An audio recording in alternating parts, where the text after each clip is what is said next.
눈을 떴습니다. 지금까지 코마 상태로 누워만 있던 마설린이 드디어 눈을 떴습니다. 이 순간이 왜 무서운 줄 아십니까? 지금 이 순간부터 이 드라마의 모든 거짓이 한꺼번에 흔들리기 시작합니다. 오장미의 위장은 시간이 생겼습니다. 최화영의 의심은 확신이 될 뻔했습니다. 양금순의 컨실러는 간신히 버텨왔습니다. 그런데 진짜 마설린이 눈을 뜬 지금 이 집에서 살아남을 수 있는 사람은 과연 누구입니까? 마설린이 처음으로 내뱉을 한마디가 지금까지 쌓아올린 모든 것을 무너뜨릴 수 있습니다. 잠깐! 시작하기 전에 구독과 좋아요 꼭 부탁드립니다. 여러분의 작은 클릭 하나가 더 좋은 리뷰를 만드는 힘이 됩니다. 이 드라마를 처음 보는 분들을 위해서, 그리고 보고 계신 분들을 위해서 저는 오늘 줄거리를 읽어드리는 게 아닙니다. 이 드라마가 숨기고 있는 것, 인물들이 말하지 않는 것, 그리고 여러분이 화면을 보면서도 미처 알아채지 못한 것들을 파헤칠 겁니다.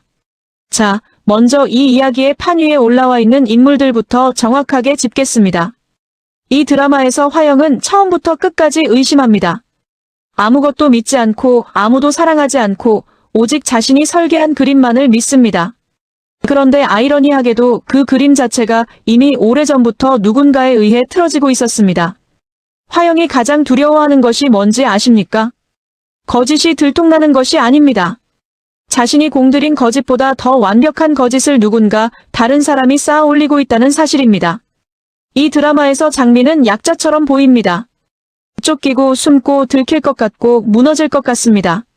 그런데 보면 볼수록 이 여자가 가장 무서운 캐릭터입니다. 왜냐고요? 감정이 있기 때문입니다. 화영은 30년간 감정을 지우고 살았습니다. 그래서 감정이 개입하는 상황에서는 빈틈이 생깁니다. 반면 장미는 마설린을 사랑하고 오빠를 사랑하고 양금순을 사랑합니다. 그 사랑이 그녀를 더 치밀하게 만들고 더 날카롭게 만들고 더 살아남게 만듭니다. 이 드라마의 진짜 피해자. 화면에 거의 등장하지 않지만 이 드라마의 모든 것이 그녀를 중심으로 돌아갑니다. 저는 마설린이라는 인물을 단순한 피해자로 보지 않습니다. 이 여자가 회복하는 순간 이 드라마의 지도는 완전히 바뀝니다. 백호는 이 드라마에서 가장 과소평가된 인물입니다. 서류 봉투 하나로 화영의 의심을 막아낸 그 장면을 기억하십니까? 그건 즉흥이 아니었습니다. 그건 사전에 오태평과 알리바이를 맞춰두고 내비게이션 기록을 삭제하고 블랙박스까지 포맷하는 완벽한 증거인멸이었습니다. 변호사가 맞긴 맞는데 이 사람의 법률 지식은 지금 정의가 아닌 생존에 쓰이고 있습니다. 태평은 이 드라마에서 유일하게 감정대로 움직이는 캐릭터입니다. 그리고 그것이 이 드라마의 가장 큰 폭탄이 될 수 있습니다. 왜냐하면 화영은 계산하는 사람을 읽을 줄 압니다. 하지만 감정으로 움직이는 사람은 예측이 안 됩니다. 금수는 처음에는 그냥 착한 아주머니처럼 보입니다. 그런데 이 여자가 하는 일을 보십시오. 마설린의 귀 뒤 복점을 컨실러로 가립니다. 도청장치 위치를 파악해서 장미에게 전달합니다. 제주도 별장에 혼자 하루 먼저 날아가서 방 안의 모든 물건을 사진으로 촬영합니다. 200장을 찍습니다. 200장. 이건 아주머니의 일이 아닙니다. 이건 작전입니다. 자, 이 드라마의 첫 번째 핵심 장면을 들어갑니다. 반찬가게 앞골목. 밤 11시. 차 안에 장미와 백호가 있습니다. 그리고 100m 저편에서 화영이 걸어옵니다. 이 장면 단순하게 보시면 안 됩니다. 여기서 이 드라마의 가장 중요한 공식이 확립됩니다. 화영이 가까워질수록 장미는 뒷좌석 바닥으로 숨습니다. 백호는 미리 준비해둔 서류 봉투를 들고 차에서 내립니다. 화영이 멈춰서며 묻습니다. 이 시간에 여기서 뭐 하는 거야? 백호가 봉투를 흔들며 대답합니다. 태평이한테 법률 서류 전해주러 왔어요. 이미 전달하고 돌아가는 길이에요. 이 대사 하나에 백호의 전략이 다 담겨 있습니다. 과거형으로 말했습니다. 전달했다가 아니라 전달하고 돌아가는 길이라고. 완료된 일처럼 들리게, 더 이상 머물 이유가 없는 것처럼 들리게 설계된 문장입니다. 그런데 화영이 차 안을 들여다봅니다. 뒷좌석 바닥에 장미가 웅크리고 있습니다. 보이지 않습니다. 운전석 방향에서는 바닥이 보이지 않았기 때문입니다. 그리고 화영이 돌아섭니다. 5걸음쯤 걸어가다가 멈춥니다. 고개를 돌려 차를 한 번 더 봅니다. 뒷유리에 시선이 오래 머뭅니다. 이 장면이 이 드라마 전체의 축소판입니다. 화영은 뭔가를 느꼈습니다. 하지만 증거가 없습니다. 장미는 살아남았습니다. 하지만 완전히 안전하지 않습니다. 그리고 이 하나의 장면에서 이 두 여자의 게임이 공식적으로 시작됩니다. 화영이 저택으로 돌아가는 차 안에서 강혁에게 전화합니다. 강백호가 오태평한테 법률 서류를 전달했다는 게 사실인지 확인해. 30분 뒤 강혁이 회신합니다. 서류 전달은 사실. 오태평이 당일 급하게 요청했다는 진술도 있음. 화영은 침묵합니다. 그리고 말합니다. 서류야 진짜겠지. 하지만 그 시간에 왜 직접 가야 했어? 퀵으로 보내면 될걸. 여러분, 이 질문이 핵심입니다. 화영은 이미 알고 있습니다. 서류가 진짜라는 게 문제가 아니라 왜 그 시간에 그 자리에 직접 있었느냐가 문제라는 걸. 그리고 화영이 머릿속에서 반복 재생하는 것은 바로 이겁니다. 백호가 차 안에 있지 않았다는 것. 전달하고 돌아가는 길이라면 이미 차에 타서 출발했어야 했습니다. 그런데 그는 차 밖에 서 있었습니다. 마치 누군가를 차 안에 숨기기 위해 일부러 먼저 내린 것처럼. 이 드라마에서 화영이 말하는 이 혼잣말 하나가 이 게임의 진짜 수준을 보여줍니다.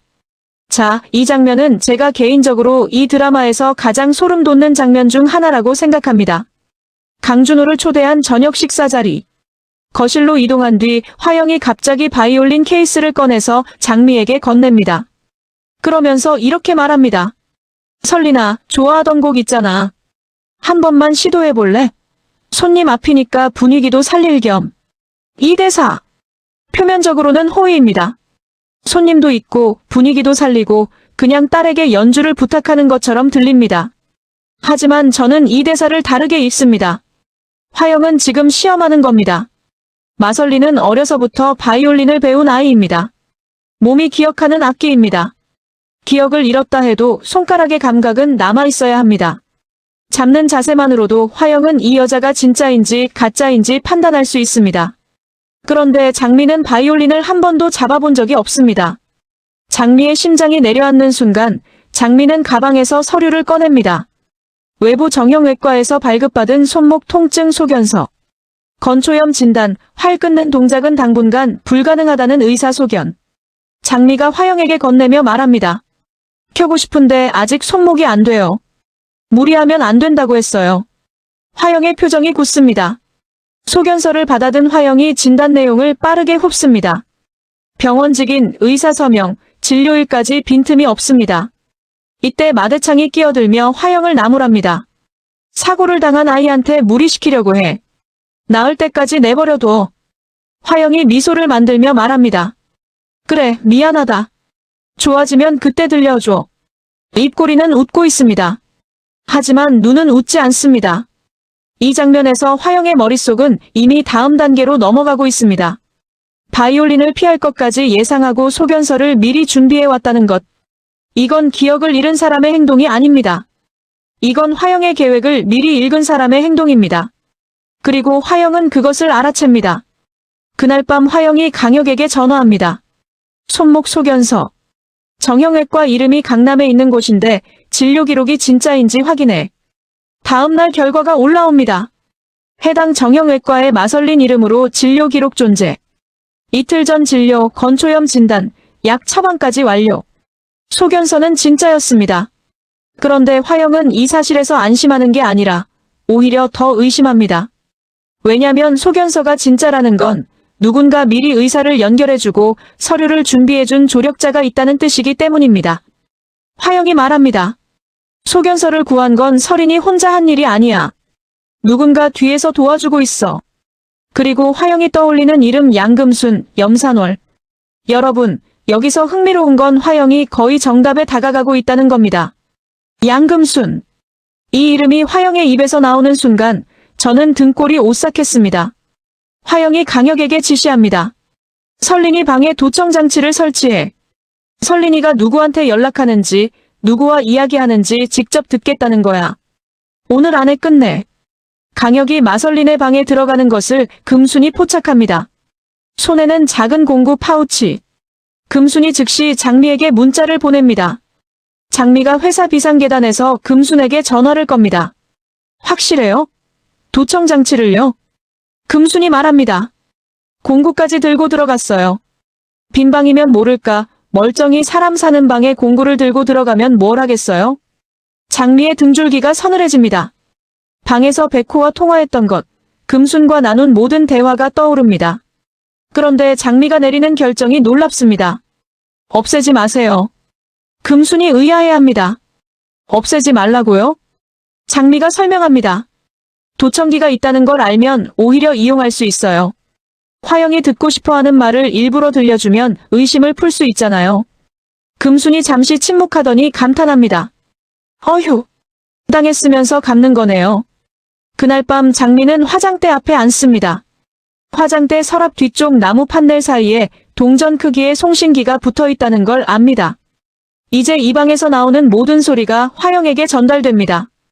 장미가 혼잣말처럼 말하기 시작합니다. 요즘 자꾸 뭔가 떠오르는 것 같은데 확실하지가 않아. 잠시 뜸을 들인 뒤 이불 위에 앉으며 엄마 얼굴은 자꾸 떠오르는데 다른 건 안개 속인 것 같아요. 엄마가 보고 싶어. 그리고 금순이 사전에 약속된 타이밍에 방에 들어옵니다. 뭘 그렇게 혼자 중얼거려요? 장미가 금순을 올려다보며 말합니다. 아주머니, 바이올린 연습을 좀 도와주시면 안 될까요? 손목이 아파서 못 켜지만 활을 잡는 자세라도 기억해내고 싶어요. 금순이 놀란 듯 말합니다. 제가 바이올린을 뭘 알겠어요?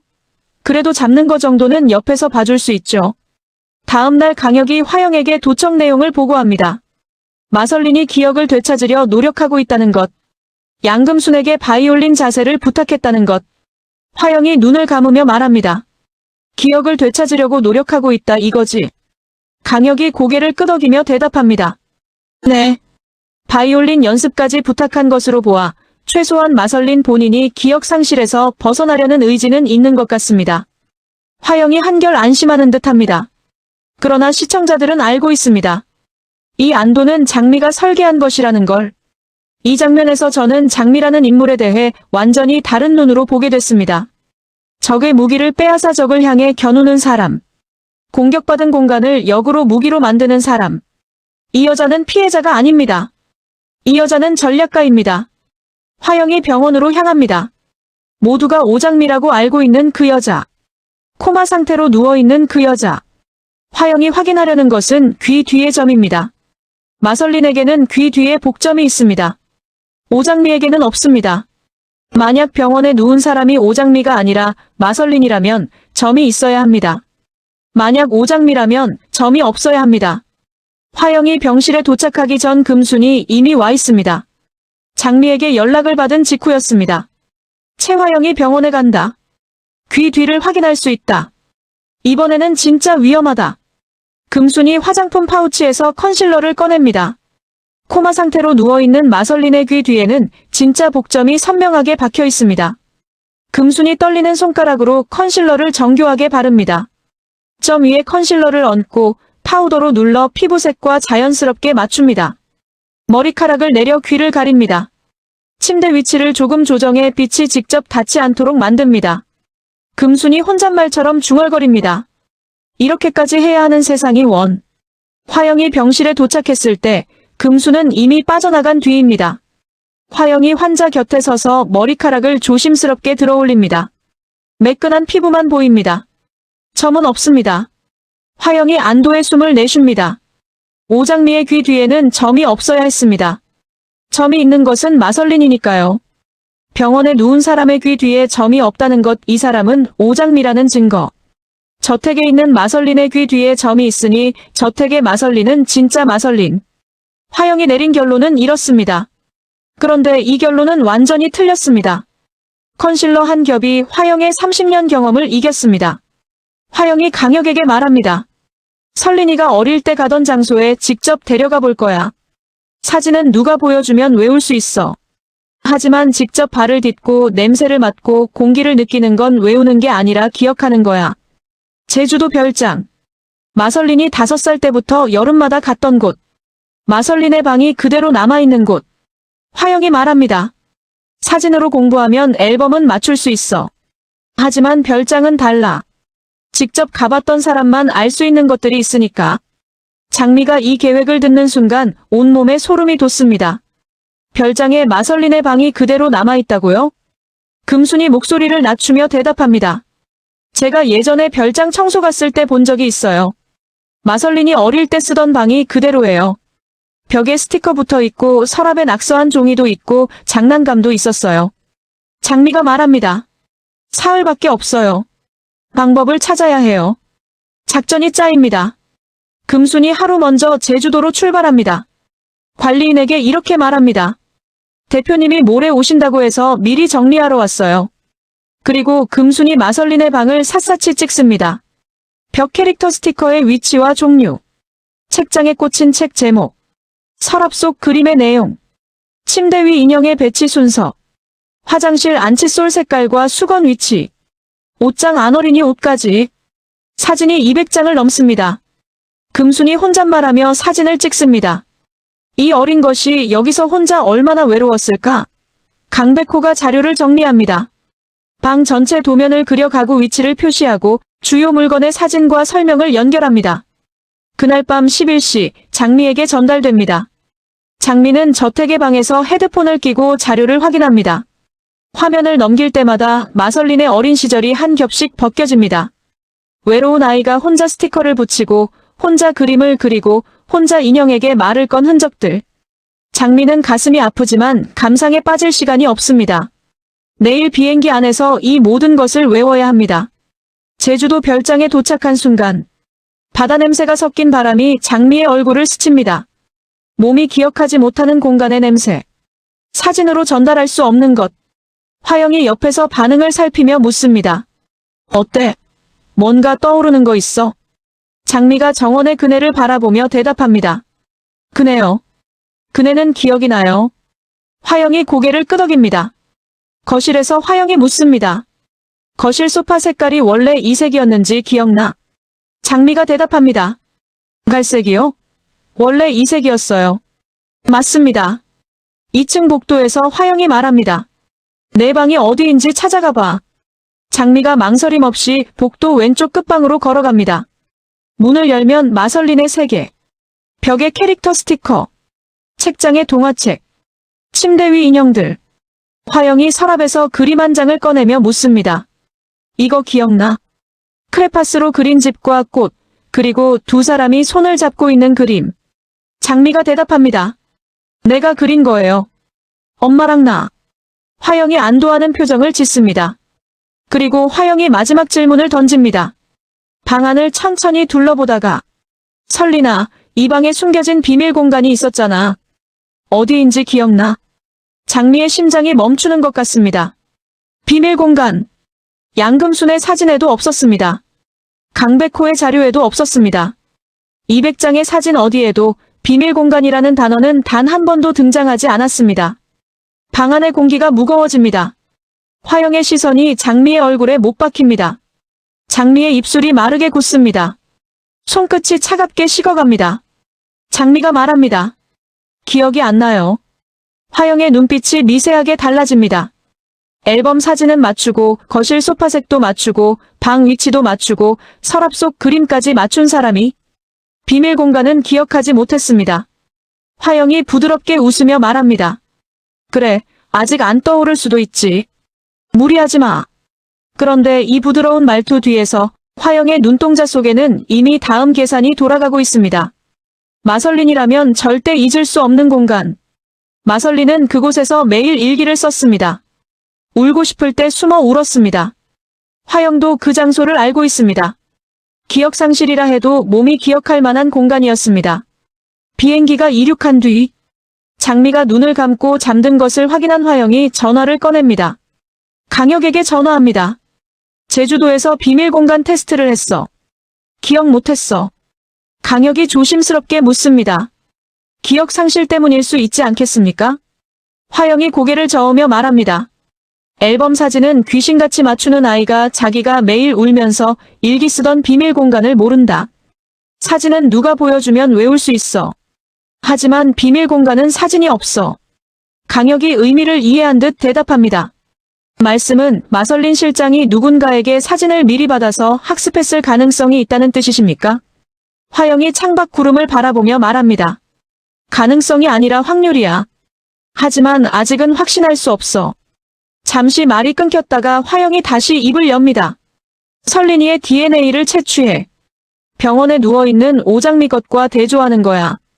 강혁이 놀란 기색으로 묻습니다. DNA 검사까지 하실 겁니까? 화영의 목소리에는 한치의 망설임도 없습니다. 소견서도 속일 수 있어. 바이올린도 속일 수 있어. 귀점도 누가 그려주면 속일 수 있어. 하지만 DNA는 속일 수 없어. 그리고 이 대화가 끝나는 순간 옆 좌석에서 눈을 감고 있던 장미의 눈꺼풀 뒤로 뜨거운 것이 차오릅니다. 기내 소음 때문에 정확한 내용은 듣지 못했지만 DNA라는 단어 하나는 또렷하게 포착했습니다. 오장미의 심장이 가라앉습니다. 컨실러로 감춘 점도, 손목 소견서도, 별장 사진 200장도 모두 무력화시킬 수 있는 단 하나의 검사. DNA 앞에서는 어떤 위장도 통하지 않습니다. 저는 여기서 질문을 하나 드리겠습니다. 정말 이 드라마에서 피해자는 누구입니까? 장미는 마설린을 지키기 위해 위장했습니다. 화영은 자신이 쌓아 올린 제국을 지키기 위해 감시합니다. 마설린은 코마 상태로 누워 있습니다. 그런데 화영도 사실은 어떤 의미에서 피해자일 수 있습니다. 30년간 거짓 위에 살아온 사람. 누구도 진심으로 믿어본 적 없는 사람. 그 삶 자체가 이미 형벌이 아닐까요? 아니면 화영은 처음부터 가해자였을까요? 이 드라마가 가장 잔인한 건 피해자와 가해자의 경계를 지속적으로 흔든다는 겁니다. 화영이라는 인물을 저는 처음에 단순한 악역으로 봤습니다. 하지만 보면 볼수록 이 인물은 단순하지 않습니다. 화영이 반복하는 행동이 있습니다. 창밖을 바라보는 것. 저택에서, 차 안에서, 대표실에서, 비행기 안에서. 화영은 항상 유리 너머를 봅니다. 그 장면들이 처음에는 냉정한 사람의 습관처럼 보였습니다. 하지만 저는 점점 다르게 읽기 시작했습니다. 화영은 유리 안쪽에 갇힌 사람입니다. 30년이라는 거짓의 유리 안쪽. 바깥을 볼 수는 있지만 나갈 수는 없는 사람. 화영이 강남봉에게 전화를 거는 장면. 표면적으로는 백호에 대한 정보를 캐내려는 의도입니다. 하지만 그 대화에서 화영이 갑자기 멈추는 순간이 있습니다. 강남봉의 목소리에서 묻어나는 순수한 걱정. 아들에 대한 걱정. 설린이에 대한 걱정. 그 감정이 화영의 가슴 한 구석을 건드립니다. 드라마는 이 순간을 아주 짧게 보여주고 지나갑니다. 하지만 저는 이 장면이 중요하다고 생각합니다. 화영이 감정을 지우는 사람이라면 그 순간 지워지는 감정이 있었다는 뜻입니다. 지울 것이 없다면 지울 필요도 없습니다. 화영 안에는 아직 무언가가 살아있습니다. 그것이 위험한 겁니다. 화영이 마설린의 방문 앞에서 멈추는 장면. 문틈 아래로 빛이 새어나오지 않습니다. 자고 있는 것처럼 보입니다. 화영이 문손잡이에 손을 올렸다가 몇 초 망설인 끝에 내려놓습니다. 오늘 밤은 여기서 멈추기로 했습니다. 하지만 의심의 끈은 놓지 않을 생각이었습니다. 이 장면에서 화영이 망설인 이유가 뭔지 아십니까? 저는 그게 딸에 대한 감정이라고 봅니다. 설령 의심하면서도 그 의심이 확신이 되기 전까지는 문을 열지 않겠다는. 확인하면 돌이킬 수 없는 결론이 날 수도 있으니까. 화영은 30년 거짓의 전문가입니다. 그래서 역설적으로 진실이 드러나는 순간을 가장 두려워합니다.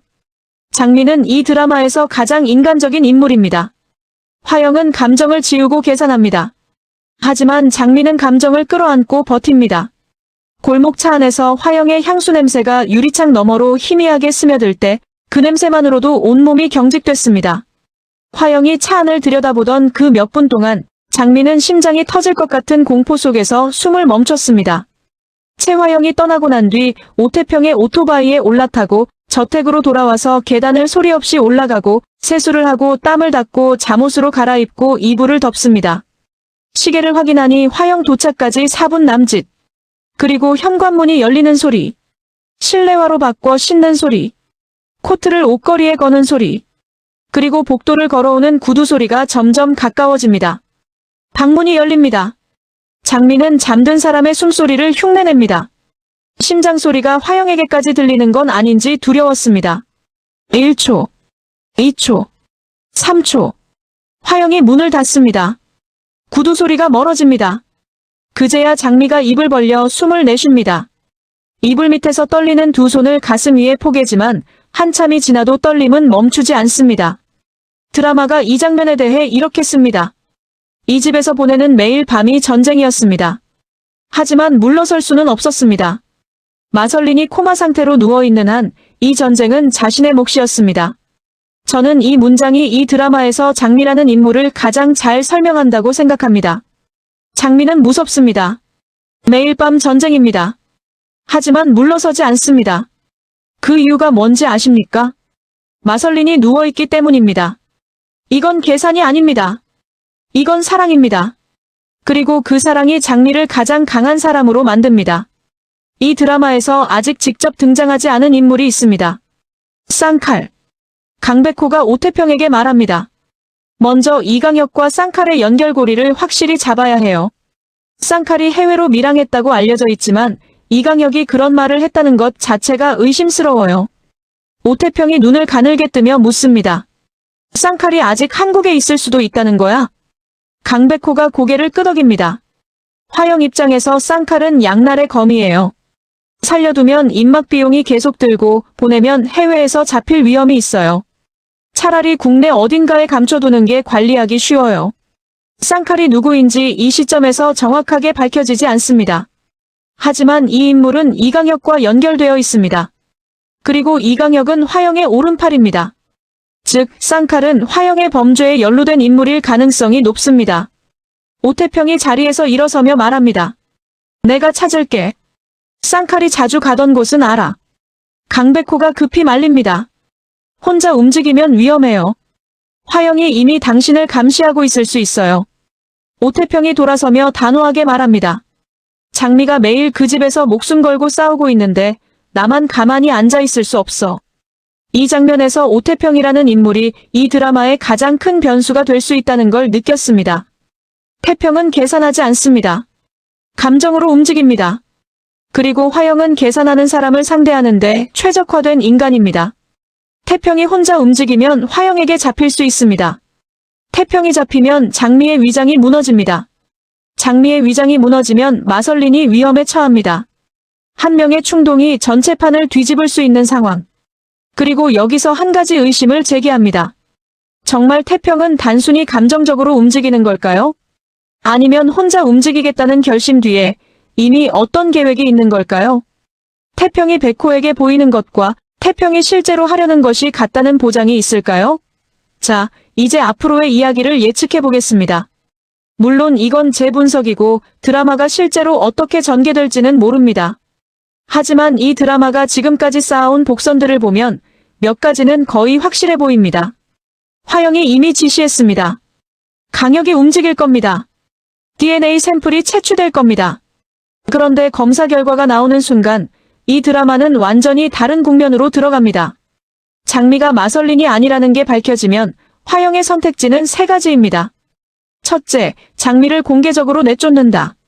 둘째, 장미를 이용한다. 셋째, 장미를 제거한다. 화영의 성격상 가장 가능성 높은 건 둘째입니다. 장미가 가짜라는 걸 알면서도 모르는 척 유지하면서 장미를 통해 더 많은 것을 캐낼 수 있기 때문입니다. 코마 상태는 영원하지 않습니다. 이 드라마에서 마설린의 회복은 필연입니다. 그런데 마설린이 깨어나는 순간 무슨 일이 벌어질까요? 첫째, 장미의 위장이 한순간에 무너집니다. 둘째, 진짜 마설린이 살아있다는 게 밝혀집니다. 셋째, 그동안 장미가 마설린으로서 한 모든 행동이 드러납니다. 그런데 여기서 가장 흥미로운 건 마설린이 깨어났을 때 화영에게 어떤 감정을 가지고 있느냐입니다. 마설린은 화영 밑에서 자랐습니다. 그 집이 감옥이었다는 것도 알고 있었을 겁니다. 마설린이 깨어났을 때 화영에게 맞서는 선택을 한다면 이 드라마의 판은 완전히 뒤집힙니다. 이강혁은 지금까지 화영이 시키는 모든 것을 했습니다. 도청장치, 동선 추적, DNA 검사 지시. 그런데 이강혁이라는 인물은 기계가 아닙니다. 기계에도 균열이 생기는 순간이 있다고 했습니다. 이강혁이 화영을 배신하는 상황이 오려면 화영이 이강혁에게 용납할 수 없는 무언가를 요구하는 순간이어야 합니다. 그 순간이 올 수 있습니다. 그리고 그 순간이 이 드라마의 가장 큰 반전이 될 수 있습니다. RTF 파일에 이런 내용이 있었습니다. 최화영이 강백호 목뒤점 3개 얘기를 듣고 큰 충격을 받았고 자신의 아들 사진을 강남봉 지갑에서 발견했습니다. 강백호가 최화영이 낳고 버린 친아들이라는 게 밝혀지는 순간 최화영이 마설린과 준호의 결혼을 추진했던 것이 파국적인 상황이 되어버립니다. 이게 사실이라면 이 드라마는 지금까지의 모든 장면이 다르게 보일 겁니다. 화영이 백호를 의심하는 장면, 화영이 강남봉에게 전화하는 장면, 화영이 백호의 동선을 추적하는 장면, 모두 완전히 다른 의미가 됩니다. 자신이 버린 아들이 자신의 적을 돕고 있다는 사실, 그것을 화영이 아는 순간, 이건 단순한 배신이 아닙니다. 이건 화영이 30년 동안 쌓아올린 모든 것이 처음부터 무너지기 시작하는 순간입니다. 화영은 정말 마설린을 딸로 사랑했을까요? 화영이 마설린의 방문 앞에서 손잡이에 손을 올렸다가 내려놓는 장면, 바이올린을 권유했다가 소견서에 미소를 만드는 장면, 별장에서 그림을 보며 안도하는 장면. 이 장면들에서 화영의 감정은 진짜일까요? 아니면 모두 계산된 연기일까요? 양금수는 왜 장미를 돕는 걸까요? 금수는 저택의 가사도우미입니다. 화영의 집에서 일합니다. 하지만 장미편에서 모든 것을 합니다. 금순이 화영을 좋아하지 않는다는 건 알겠습니다. 하지만 금순이 장미를 위해 이 정도 위험을 감수하는 이유는 단순한 동정 이상이어야 합니다. 금순과 장미 사이에 우리가 아직 모르는 무언가가 있는 건 아닐까요? 마설린의 비밀 공간은 어디에 있을까요? 화영이 마설린이라면 절대 잊을 수 없는 곳이라고 했습니다. 매일 일기를 쓰고 울고 싶을 때 숨어 울던 곳. 이 비밀 공간은 나중에 이 드라마에서 반드시 다시 등장할 겁니다. 그리고 그 공간 안에 마설린이 남긴 무언가가 있을 수 있습니다. 화영이 가장 두려워하는 것이 들어있는 일기. 30년 거짓의 증거. 그게 비밀 공간에 있다면 이 드라마의 결말이 그 공간에서 결정될 수 있습니다. 네 번째 질문. 이강혁은 지금 무슨 생각을 하고 있을까요? 화영의 지시를 받아 모든 것을 실행하는 이강혁. 도청장치, DNA 검사 준비. 그런데 이강혁이 화영에게 조심스럽게 의견을 내는 장면들이 있습니다. 기억 상실 때문일 수 있지 않겠습니까? 마설린 실장의 방해 말입니까? 이 조심스러움이 단순한 직업적 신중함일까요? 아니면 이강혁 안에서 무언가 흔들리고 있다는 신호일까요? 드라마 분석을 하면서 저는 항상 이 질문을 합니다. 왜 이 드라마는 시청자를 끌어당기는가? 단순히 복수극이어서? 막장 전개여서? 아닙니다. 이 드라마는 우리가 일상에서 경험하는 가장 원초적인 공포를 건드립니다. 들킬 것 같은 공포. 믿었던 사람에게 배신당하는 공포.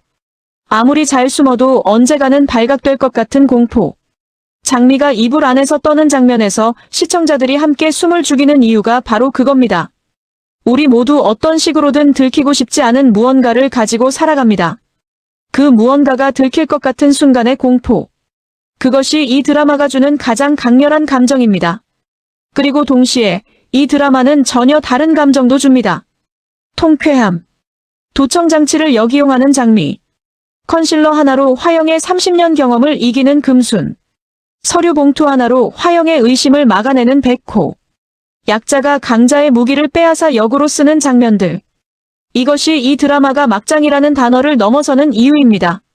단순히 자극적인 게 아니라 전략이 있고 심리가 있고 감정이 있습니다. 그리고 마지막으로 이 드라마가 주는 가장 무거운 감정은 안타까움입니다. 마설린이라는 아이. 화영이라는 여자 밑에서 자란 아이. 혼자 비밀 공간에 숨어 울던 아이. 그 아이는 지금 코마 상태로 병원에 누워 있습니다. 그리고 장미라는 여자가 그 아이 대신 매일 밤 전쟁을 치르고 있습니다.